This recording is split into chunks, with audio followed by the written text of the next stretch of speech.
Complacency rules. NASDAQ and Russell are flying.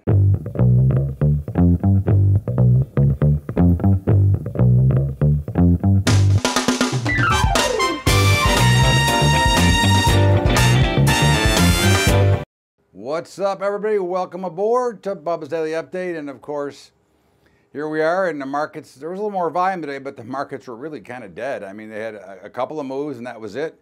And if you weren't on the right side, you just got stung. The NASDAQ was really wild up and down, but closed up big on the day. Russell closed up big on the day. Dow flat, and the S&P was higher. So again, we're seeing the strength. We're seeing a lot of complacency out there. At the end of the day, the complacency is going to rule the day, and eventually we will see that the markets will turn over. But again, we're going to remain, I know it's boring, but we're going to remain patient and observing, not trying to get involved here too much. Again, volatility got cracked pretty good, down about 80 cents. So, you know, again, not much to really going on here, not much to do. The grains got clobbered today. Again, to me, it looks like a shakeout of the weekends. The volumes were light there as well. Gold had a little bit of a rally, nothing great, but certainly looks like it's breaking out to the upside. Bitcoin was, you know, pretty much right around the middle, but I think it's on support, as we said yesterday. In fact, I bought some Ethereum yesterday, but in the meantime, here we are, you know, with not a lot going on. The meats were trying to rally and then got clobbered.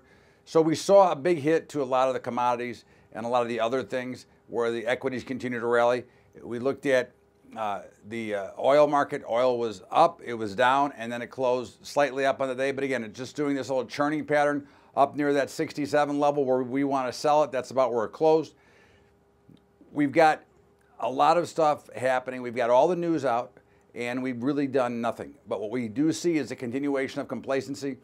The bonds were up all day, but had one brief, quick sell-off, dropped about 20 ticks and rallied all the way back, closing near the highs. We want to be very careful here, as the markets at any moment have a greater likelihood to break than they do to have a big rally. Now, I'm not going to say they're not going to continue to rally, but there's a great possibility that there'll be a sharp vacuum break, and that's what I'd be concerned about, which is why I'm not looking to get long. Now, again, if we come down to a support level, certainly the right side of the general market trade is the long side.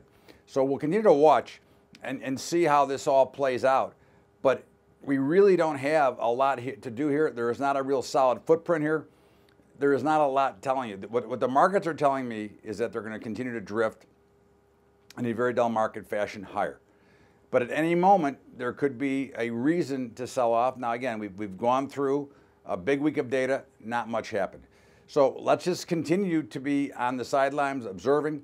Let's continue to watch and see what's going on. And of course, we will just sit back and wait, and we'll be back on Monday with Bubba's Daily Update, because again, I'd like to give you more information, but there isn't much to do. I can give you who I like in the U.S. Open, and that would be Justin Thomas I like, and I also like Ian Poulter.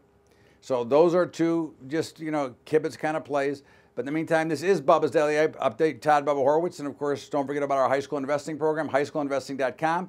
If you'd like to help us out, go to Patreon, patreon.com/Bubba Trading. And don't forget to catch the Bubba Show every single day from 4 to 5 Eastern at libertytalk.fm. And again, it's better sometimes to wish you were in a trade than to wish you weren't. That's it for Bubba's Daily Update. We'll see you on Monday with the next update, and over the weekend with Bubba's Bottom Line. Have a great day, everybody. Thanks.